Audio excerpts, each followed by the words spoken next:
Good morning.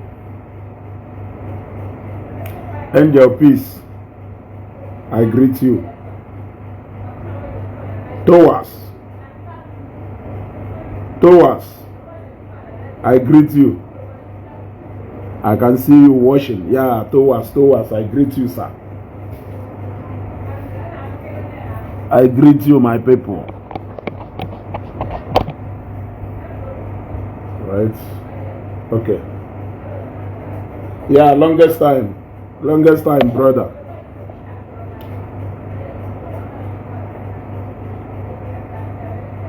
I want to join on this broadcast because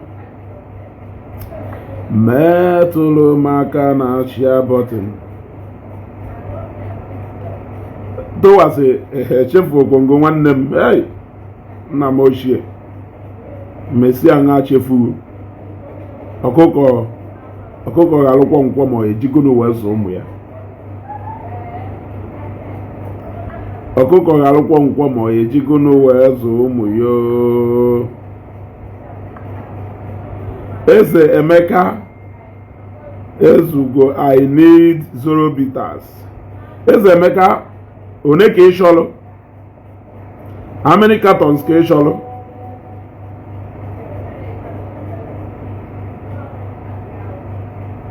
How many cartons ka ị chọrọ?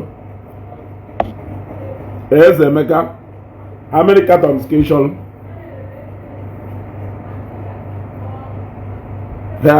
Towas ka ị isi ekwu like this. Ka ị isi ekwu like this. Ọkwọ nna ta abịa na shop abịa etu afa nọ na m enweburu n'efe. The last time m gafetalụ agara m pụkwa ozugbo. Ezigbo nna m ochie do ekwuzi na a complain si na do na complain ga adọ mma ọhụrụ nwanyị 1 carton. Okay, Eze Emeka ka ebe ị nọ in Anambra ka ị nọ Lagos. Ọ na-enweta this video ka ba ahụ metụ maka na share button. Unu ekpu m ite ka ntụpe ya ụnụ azụ maka na esi m olu wee bịa. Ụmụnne anyị, they are gradually forgetting Ijele, but mụnwa wezu gosiri olo agaghị m ekwe ka fa chefuo ihe.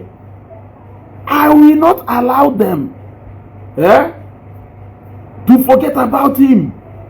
We will keep reminding them. Now, all these people eje kpọkọta na the street of Abuja, amụọ mebe si wee je kpọkọta ha bie play card bi ha ka ha bụrụ jee na office Attorney General of Federation jere ebe we no go gree release Ijele, we no go gree. All those magara, all those mikrimo, all those mmegharị aka ka o wee wụrụ, it will not help. You see, that is why I keep telling people, be very, very, very careful in this life so that you don't pass judgment against yourself before that particular situation will meet you up. All the demonstrations I made about Mazi Nnamdi Kanu, Jay was talking down on it. Now, let me tell you, I may disagree with you. You may disagree with me. But when it gets to the law, if you know how you will want to be treated,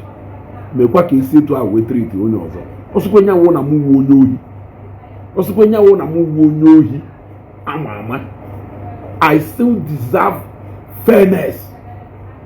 I still deserve justice before the court of law. Even if at the end of the day, if I fail to prove myself, if I fail to prove my case, then any judgment I pass on me, I'll gladly take it.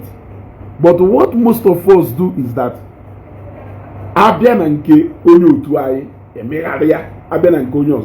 this demonstration ejeme now. Nke meru maka Mazi Nnamdi Kanu. Ijele nyere ndị DSS order na agwafa ejide mmadụ si mee mmadụ ifa, ejide onye a si mee mmadụ nka, ejide onye a si mee ifa, si mee ifa. You see, Today, people are demonstrating because of him. People are demonstrating now because of him. So, Kerifiche, looking at the standard those set goal, the law enforcement agencies on how to handle people who are demonstrating peacefully. What do you think that should happen to those people who brought out today, tomorrow, yesterday, 2 days ago, to go and demonstrate on his behalf? You see, that is why do very, very careful. Do very, very careful. And for so many other people in the mother na Malaka na Facebook today, Emmanuel, I need lawyers. I need senior advocate of Nigeria. Yet I yet better how on why. You want to go? I need Kotoma. Yet I yet better how on why. You want to Manuyo na makisi atolo. Ipo nyo onwere ndị ya baka he quote subsection this, subsection that, chapter this, chapter that. Mbolu no ogume. If you see anya mmiri n'anya. You want to go? That is the pure case of our brother Ijele. In case if you don't know, many go through this path, Ijele girl, and the result has always proven to be the same. The result has always proven to be the same. Ndị mmadụ na-try ka ha made this defamation go to so decent and polished so that they can do it at every given time without anybody calling them for accountability, calling them for confirmation, calling them to prove what they have said. All this maga ejeme na Abuja, it will not help this young man. I keep saying, if you are a friend to Ijele, if you are a family to Ijele, and if you claim to love Ijele so much, restitution is the only way. Condition of that guy is not okay. Condition of that guy is not okay. Health of that guy may deteriorate every day. Health here may deteriorate every day. I thank God that God has once again, that Evangelist Ebukobi and his team has once again proven that part of the Bible that says forgive. They forgave him. They even brought out their own money. Evangelist Ebukobi even brought out his own money to pay for him to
yes, you see,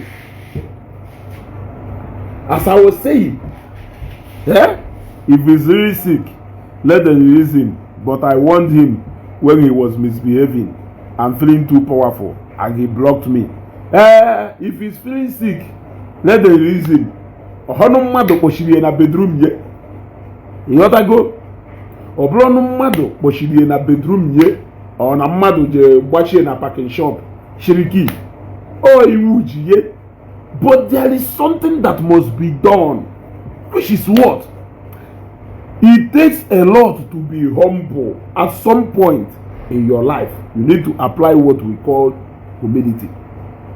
Pride cannot help out in this form. And I made it very clear. Why are they still trying to be misleading the people? Why are they still trying to make it look like not that first case? Why are they making it look like that? That is pure misleading the people. If you like it, draw all the sympathy on one. If you like, draw all the sympathy on one. Law is not a respecter of sympathy. Law is not a respecter of sympathy. But look at somebody on the madu make demonstration. Now, Attorney General of Federation that no belong to political party Nyama belong, and Ijele belong to APC, and Nyama who is a strong member of APC. Are you trying to tell us that being a member of APC is a ticket for you to do anything and for you to behave anyhow? Or because Ijele who a member of APC, or Nyapatalu Juwe Pota with so much God and impurity, or Nyapataria, he never saw today, and people never cautioned him. Why is because I kept on warning him. I never even wanted it to get to this point. I never even wanted it to get to this point. But I knew that those people who were pushing him then, they were pushing him so that it will get to this point. But this wasn't what they were expecting. They were expecting the opposite of what happened or what is happening now. They were expecting the situation whereby Zion legal team will try to make a move and the Ijele will use his power and influence, connection to the presidency, so that they can laugh. So that they can laugh. So that they can do what? So that they can laugh. I don't know when our people will learn. Look at the program they made the other day. My very good friend from Nnewi. My very good friend from Nnewi. I don't have a job, but keep watching. Keep watching. Join us on the program and watch with us. Enjoy yourself and feel free to drop your comments. You want to go? One of my friends from Nnewi came into the program. You were trying to look away from the actual thing. Speed down into which na the video do everywhere na Facebook. You were trying to justify what he said instead of condemning what he said. You see, that is the problem. You can't even behave in this manner in America. Imagine all na Ijele no na America or Nigeria no na Germany. When they openly na Facebook, no na the police law enforcement agencies. Jabe that you no ya ha no ya menka no ya monyenka no ya bunnonya. Are you telling me that no one on America or na Germany kono? Now that case I him versus the government. Is that what you are telling me? Are you telling me that no government ye pick up? Is that not what you are telling me? Or no government ye pick up? But they are trying to reduce this country. Go to this country and they may happen on Facebook. And they put unnecessary propaganda, looking away and shying away from the truth. You raised an argument that na nife batalo edgeway easy speed darlington wo because na Femi Falana putane against the fact that na Burna Boy instructed them to release him because na the mother be na Facebook bia be akwa ya yonisi mwe you say you say. Have you not seen or heard that now the lawyer do in charge of this case, Kelafaya, Ijele, who the same lawyer, April? So have you confirmed now to me that now defamation will level and class? Defamation.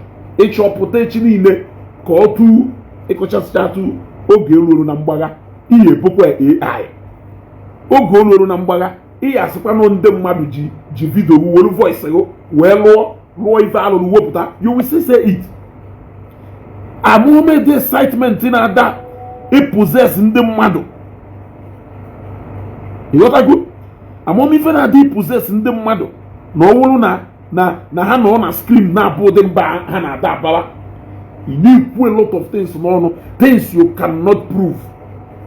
Mgbata nke m ka m na-abịa kịta mgbata nke m ka m na-abịa kịta okay mopo I have to let me shut up n'ebe ị nọ off you go. You will another page shigata. It's either you wash me or you shut yourself out. You know that? So mgbata nke m ka m na-abịa kịta ịma na ana m like ịbịa n'oke before o mebie. Mgbata nke m ka m na-abịa kịta hapụnụ pride unu m onye ji Ijele kịta and unu ma reason eji wee ka jide Ijele now. Yes, even mgbe ọwụ kesi concern Zion ka o ji wee nọrọ ebe a unu m ife kpatalụ o ji wee nọrọ there.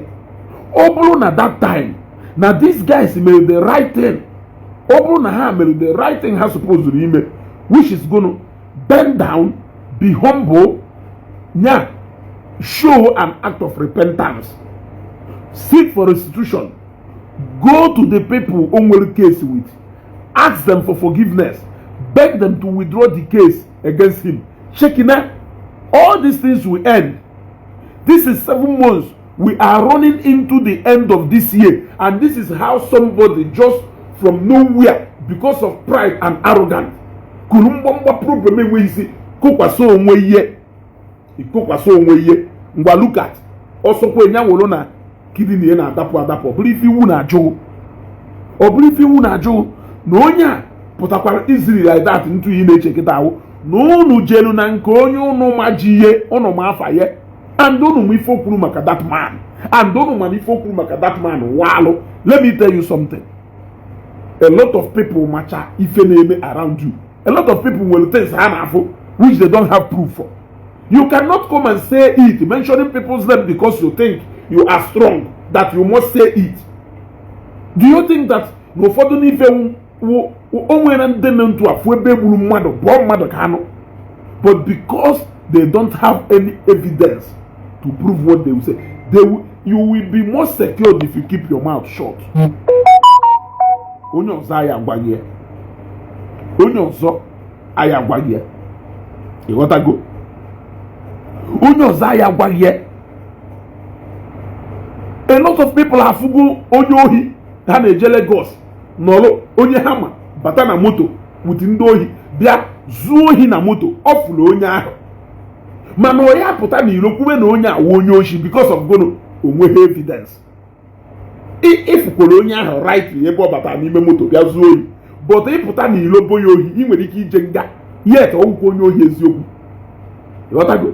That is why na some things it is better if you must say it without mentioning people's name, except if it is something you will prove.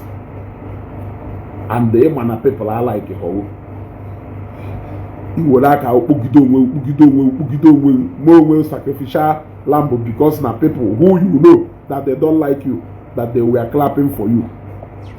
I have just updated to you people that na demonstration ahụ na-eje it will not take you people to anywhere. It will not take you people to anywhere. Ndị mmadụ sị na emebuho na ife kpatara Ijele ji wee ka nọ n'ime ewu because na emeghorie half of ife Mary Speed Darlington. Then I asked them, kedu ife Mary Speed Darlington na abịa ma nke ahụ? Kedu ife merie? Onwe ife merie? Ịghọtago? Speed Darlington himself, a lot of people were ignorant of his arrest for like 3 days. If not because of Constance, this girl named Mickey Kelafe, Speed Darlington. Up to today, the mother I am mad self na Speed Darlington na miss. You want to go? The mother I am na Speed Darlington na miss. But Ijele Jeza, the police announced his movement before he actually left. So everybody to aware no Jelizo kwa. the Showore and the very dark man and a lot of people, the Jiha, everybody, Femi Falana, so many people have spoken. You got to go, but also supposedly go say on Akaji Ijele, this Ijele. Come down from your pride. Forget about arrogance. Forget about entertaining people. If you truly and genuinely love that young man, you people should now bend down and go back to the drawing board. This is the solution that would have brought him out a long time ago if you people have decided to listen to the voice of reasoning and not pride and arrogance. The same thing Ijele exhibit landed here born. If you consider his health, you got to go. If you consider his health and you consider that no a daughter and you consider that an American and you feel that you love him so much, at this point, this is not the time ono yeji we can the war. Go back to the drawing board. Go and ask for forgiveness. Mmadụ ka emejọrọ. Mmadụ ka aya ayọ. And ayo onye aya gbaghalụ. Ịghọtago? Mgbarụ nke nka na-abịa. Ka ọ ghara iwechi niile. Etiwe ewo alụ eme mpụtakwa agwa m ụnụ. Na m kwuru ya ekwu. Every option has been exhausted. Lawyer nọ na case here, who a high profile lawyer and a human rights activist. Nobody would have done it better than him. Falana. No onwere came better than Falana.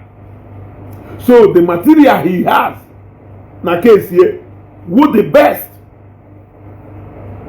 The material onwe na case here, who the best. But Opuluna, that best material, has failed to push anything positive out of this case within the past 7 months. I want you people to stop deceiving yourself. Stop misleading yourself. Echo. Esheko Nat, because repeat is not that same thing. Before Facebook were making go and so himself. You want to go? Repeat in that same thing. You want to go? I want to share about this video. Share this video because I want those people who claim to love Ijele. I want them to watch this video. You want to go? I want them to watch this video. Understand the fact that now he who goes to equity must go with clean hands. Or go on a mother na anu ojiho for ojiho of our won't or go out one will catch or ibu. And they could na mbose na nkudolo ukoga and part of nkudolo is avoiding ogwa. You know that you are not on the right track. You know that you are not on the right track. You can't just come out on Facebook. Onye akeji abawewe galenya sisters bread of life. But oh nya o retreat step here. Omu ife obulo sisters bread of life. Onwere oge o dewela ahụ n'ọwụ eneke ntị ọba. Onwere oge o dewela ahụ na ọha n'ife. Ịghọtara? But o mechalụ n'ife. Ịghọtago? The guy Chukwuma Austin Dike Okasikwalo still on Ijele matters. I met the great lawyer barrister Adeyanju Deji. Ife niile ya na-akwụgharị ewu just mara ma chọọ ka ị na-akwụgharị. You are just chasing cloud. O nwere ike nwere onye ya agwa gị. You are just chasing cloud. You people should go and do what is obvious. Go and ask for forgiveness from people he has wronged. Accept on the fact that no major under. Accept on the fact that no major under. And those people nearly long rope for him to repent. But or take their silence for weakness. Or take their calmness for weakness. Me pentiri okwe pentiri we no matter he o je chakwe chi ni le potakwa. Nka ya no kwa na agbe ni meta he because of gono o meta fair. Because of gono o meta he. etu akwa ka esi akụrụ very dark man aka kịta. Very dark man enweghị ife okwu n'ụwa alụ. O tetagodo ụlọ akwụkwọ na mmadụ gbuo onye ohi, o mere ọfụma. Anyị akụgidokwara ya aka kụgidori ya aka until the day anyị anyarụ ya isi nyawu ya isi n'okolo ebe ya wụọ baa ọ ya pụta. I don't know why you people has failed to understand that now even in a case where you are right, you can still go to prison because of the approach. I don't know why it's difficult for people to understand. Even in a case where you are right, you can still go to prison if you use the wrong approach. You can still go to prison, but you don't know. Yes, I just used the typical example of Ijele Lagos, but that ndori mabata na moto na izu n'ohi na moto. Iwe fu onye ogbenye imo. O we wuru so nda we bia, mana ogbo na ifuru ya. Iwe puta. Ị na-ekwu na ifuru ya. No onye ohi ka ọwụ. You are right. Ịdụ right because ifuru ya eziokwu. Now, how can you prove to the other people out there that of a true no nyawonye fro? That same one may land you in prison. Nezugo onye ohi, ezugo nwekwa ike wuru onye ohi. You are right. Man inwe proof prison. Na onye ajighị ụgwọ, iwe eji ịgba ya ụgwọ, wee luo ebe ahụ, wee kọmitie. Onwezi onye ya da ekwu maka ụgwọ ojiru. Adazi ekwu maka ife ahụ kọmitie. So emotion nwunye emeghị sị after all o ji m ụgwọ, after all o ji m ụgwọ. Ọ dụzie ka asị na onye ọ na-ji ụgwọ na onye ahụ orugo ntị ya.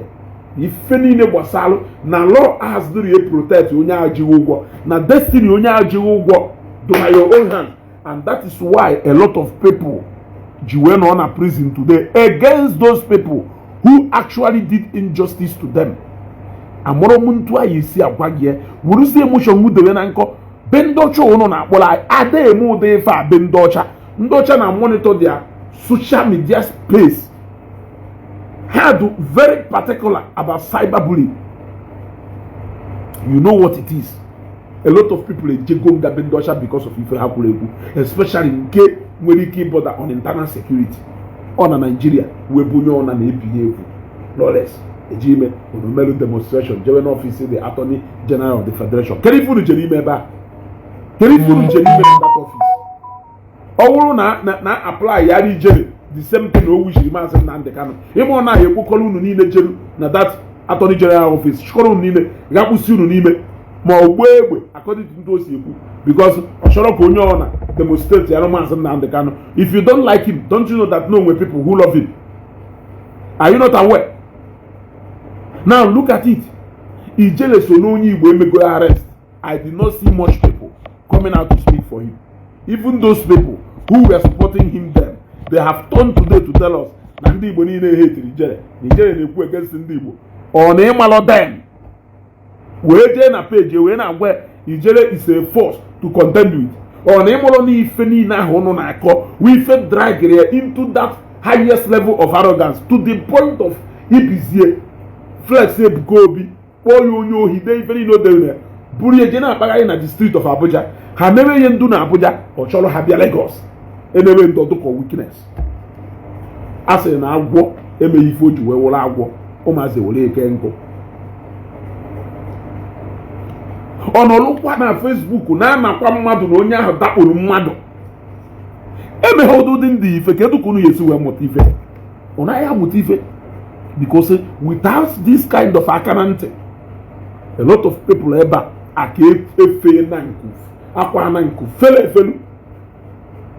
So sometimes ọ na-adụ mma agwọ na onye ama ife o ji wee wụrụ agwọ ka uche ụmụazị wee dị. Ịghọtago? Ya ekwugo m ife a n'ụtụtụ wee na-ekwukwakwa ya again. You people should go and do what is right. What is right is that you will go and look for ebudono onye amị na ụga Ebudon onye amị na ụga happy birthday brother. Happy birthday brother. Ebudon nke time your program ji ebido. Deru nye delu. Ke time your program ji ebido. Ịghọtago? So learn one ka esi agwa mmadụ eziokwu. Unu ejisi na emotion. Everything with the right channel. Everything with the right channel. Mana agwa unu na aya ekwe. Ọ na-anụ unu ọkụ n'obi. Ko na aya egbu mmadụ. Ọ na-anụ unu ọkụ n'obi. Oh, you want to start it now. Okay. Shelu nwobele oge ka end this shelu ka ọkụ ebe 9 ebudon. Shelu ọkụ ebe 9 ịbaizie ye. Biko ndị be anyị ọkụ ebe 9 join on ebudon na page ye. Tata birthday ye. Ọ chọrọ ime nwobere giveaway ka o wee appreciate ye fans ye and our people. You got to go. So ọkụ ebe 9 join on ebudon na page ye.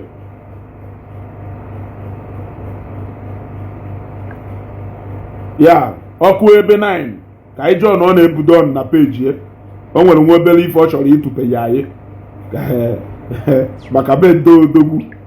Ị mara a lot of ya ama ọ na-ebudon uwe odogwu nnukwute mmadụ na ụga ka ngapụ ya ebe a. So this is the time to get it right. Forget about pride. It has not helped, and it has proven that it cannot help. Where is anything one may promise in the matter now, and the matter you take it serious? Because nobody expected Ijele to be in detention till today. That is the truth. Nobody expected that he is going to be in prison. People thought that he is the right connection. People thought that he is the right hand that is going to deal with Ebuka Obi and Zion. That was what people were thinking. That was why they recruited themselves behind Ijele. Now that you people have seen that Niwudu na Nigeria can roll without minding who you are, can you people now do the right thing? Oneme police ikporo mmadụ. Ndị mmadụ nene fona case ya heju wee kwuru onye a case ya erisi onye a.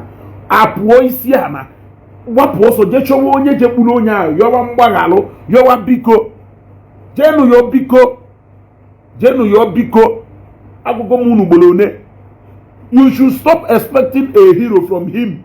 He can never be a hero. Stop expecting that kind of hero. He will come out stronger. He's already weak in detention. He's already weak in detention. Yes, the more you leave him there, the more he becomes more weaker. You people must respond now. Zion Ministry has done the best they can do for him by using a huge amount of money for his sake, just to make sure that they let him walk away free. But without knowing that Nancy Ozonyolo can change so the area you people Bobble also jet poor Isiana, the better for you people. Ijele overdue, Ijele melu, Ijele cross the line. Some of you now cross part today. Some of you are still crossing that line. Yes, look at such level of arrogance. I don't hate very dark man. A lot of people hate the VDM, but the fact is that he is overdoing it, and with the rate Osiaga, I am scared of what is likely to happen. With the rate Osiaga, no one single individual is more superior than other people in this country. And that level of impunity, I need checkmate here from the politicians. I need checkmate here from people who are in power, and even common citizens like me and you. That kind of pride and arrogance can only land a man one place: the bars. Because in that level of pride and arrogance, your utterances will be mush. You will not control what you say. You will always say something that will suit your ego. You will always say something that will romance your ego. You will always say something that will entertain the people who are clapping for you, your well-being will be very far away from your memory. You will think about you less and think about the people you are entertaining who are clapping for you more. And that is how people end up in the dungeon. So that level of impunity of saying you don't fear anybody, what is that? You're gonna learn the hard way. That kind of arrogance and impunity can only land people one place, behind the bars. Let us say that all this game is over. It is game over. The game is up. If you people want Ijele to walk away to freedom, you must have to do restitution on his own behalf. And you must go to him to make sure that none or behind whatever you people are doing. Because onye chukwu na azo onwe ye. At this point, Ijele has to own up. Ijele has to accept that he has wronged so and so people. You cannot prove that na onye do to adapu mmadu. What evidence yaho? Iji we bia online kwuru boldly ocha staff olu afa n'isi. Hey! Ono na agba ni o.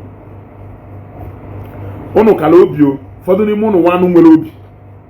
Ono wanu unu nwere obi. And onye ndị ilo gbala okirikiri na-eji ogologo ngasi eri nri amụọ nke Ijele si wee lose guard. He was enjoying aka na Korea that he didn't know when to back down. He didn't know when to back down. Jezelu yo mgbagharụ n'isi ya na atọ ebe apụrụ ya. Ma atakwakwa etie ka mkpu. Anyị mechie ọnụ, unu emechi ọnụ. Anyị mechie ọnụ. Unu emechi ọnụ. Ka unu emechi ọnụ since ya. When last did you see any of them host program about Ijele? When last? I am asking you. When last did you see any of them host a program about Ijele? Or not a forgotten issue? He now belongs to the past. Is that not so? Ijele Awona a forgotten issue. He now belongs to the past. The past agago. You are now moving on to the present. You are now moving on to the present. And the present when they move on VDM and the likes of him. You gotta go. Onye nke aka unu chọkwa aka unu je we. Ụfọdụ akpọge president of the youth. Ụfọdụ akpọge the most powerful. Ntu ha si ada ebulu power. Be mad. Just to make that person look so powerful. So they can use that person to bully you. That is it. And they leave you like a log of wood and move on to the next person who is willing to make himself available for them to use.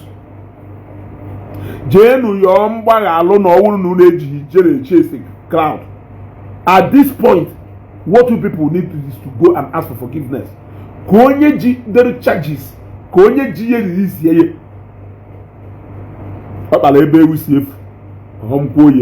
Ogodomefuo ma onwuoye malaziola aban eziokwu na-enye ndụ and we must have to say the truth to the way it is without minding whose horse is God. That is why mgbe Spidanity mmekwara the same thing against Burna Boy. I have to say the truth again. Enough of that.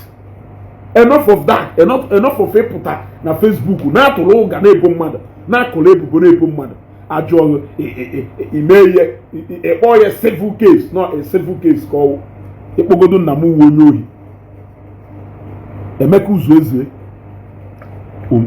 ọ bụrụ na fajụ ha nọrọ ebe a mmiri dọ n'eju dọrọ nwa nkịta nwata jụrụ na nne ya ya arahụla ọ ya arahụkwụla too. They have exhausted their limit.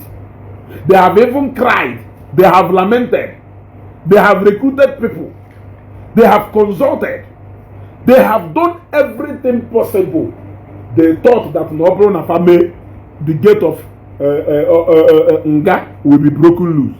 The more ha na-eme ka a na-agbachisi gate ya ike. You are telling me na Chibulu Ijele from Ikoyi prison, Bunata Oka. Are you telling me that you don't know why they want to bring him to Oka? Is that how ignorant you are claiming to be? You don't know why they are trying to bring him to Oka. You don't even know the case why they are trying to bring him to Oka. Wolu ni echa inowa. Oh nya mere onwe. Okwa nya mere onwe an instrument na aka unu. Wolu ni echa inowa. Wolu ni echa inowa. Onwere ife ma ya anufo. You are now claiming that you don't know that na first case ya ho no na that first case enwego ka o si wega. You are now telling me that you don't know that na enwere fresh case by another person. You are claiming ignorant of that so that you can draw sympathy to him. Up till now, you people are still banking on sympathy. Eh? Up till now, you people are still banking on sympathy that has failed you people a long time. It has failed you people a long time ago. He who allege must prove. If I'm hearing a bell, Nisi will go on. It should happen on Facebook or brand new. Unless you are too smart that you cannot mention people's name. But arrogance, can the war cannot allow you people to apply caution. Yes, even my mom na born ewo can the war. Yeah, or ya allow one apply ya caution. Onu we go say no work aka. Onu we go say no kasha. In a word of today, which friend nde ji ya catch out. Ndị ji ya kashiri out. Ụgwọ ha akwụrụ ya no ọwụ ụgwọ ka akwụrụ ya eziokwu according to news. Ụgwọ ha akwụrụ ya wunu na eziokwu. Ụgwọ ha otipeshabu since. There is nothing greater than freedom. Even if you don't have money, have freedom. Kpagharị ya na-eche kpagharị. Oge lukwa na kpu obeghị. Onweghị ife karịrị ya. Onweghị ife karịrị ya. Jeru ya mgbaghalụ. Go, people should go and ask for forgiveness. Onu monye Ijele. Kenu yo nya mgbagalo. Ka happy Ijele. Ijele pụta bịa n'onwe ya anya. Take care of his health and take care of his daughter and the mother. Mana onu jo si na ọkụ unu tụrụ ụga kpagharịba. It has failed. Since unu ji wee tụrụ it failed. Propaganda cannot stand except na ya nọrọ n'ihu akwụkwọ. Gone are those days when people are thriving with propaganda. These days, the moment it is here, we will counter it in 10 and 20 different places. People will hear the other side of the story. Gone are those days when you will suppress the other side of the story so that your own can fly. These days, Mark Azuge make it possible that people can get that information while even driving on their car, provided they have the smartphone naga. You people should go and seek for restitution. Go and ask for forgiveness. Tell Ijele to come back, to come down. Let him open up and apologize for those he has wronged and accused wrongly, so that he can come out and live his normal life. I don't intend to run this program more than 1 hour. Yeah? Then under shore da kowala ife defamation. Na ye rather than unu ya da advice ndị mmadụ ha malụ ka ha si ekwu okwu na ana ma aga n'oke ada azọwuji nwatakịrị ghafuru mmiri etie ya ife ịghalụ mmiri ọ ghafuru kwuwe maka ife etirie mmadụ zuru ohi akụọ ya ụla n'isi ịhapụ maka ohi o zuru. Are you helping that person?